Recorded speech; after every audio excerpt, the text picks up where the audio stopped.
My wife and I met on the first day of college. We were both incoming freshmen. Because I grew up around that college environment, I knew that I needed to make a move quickly because she was an incoming freshman and it wouldn't be long till the upperclassmen had a chance to meet her.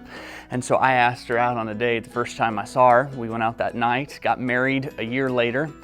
And we had a great opportunity in college to serve and to minister together. I would preach at the church on the weekends, she would work with the youth, and she would help with the women, and we just kind of fell in love with doing ministry together. And it wasn't long after that, after we graduated from college, we had our first, my oldest daughter, who's now 17 years old, Mackenzie, and then I have a 15-year-old now, Morgan. My 13-year-old is Macy, and then finally had the boy, Kyle. He's 10 years old.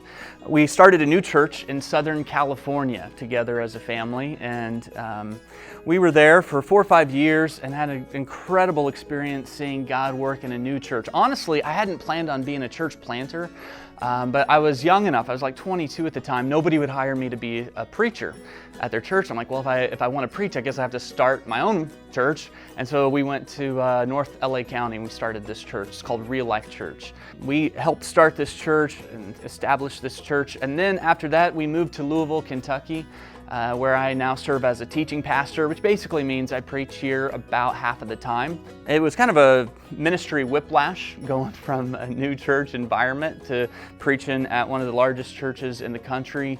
But one of the things that we've learned along the way is, that the needs of the people are pretty similar in different places, and what God can do to transform a life, how God's love and grace connects with people really isn't that much different in California than it is in Louisville, Kentucky. So we've loved being able to serve in ministry, whether it's in Los Angeles or whether it's in Louisville.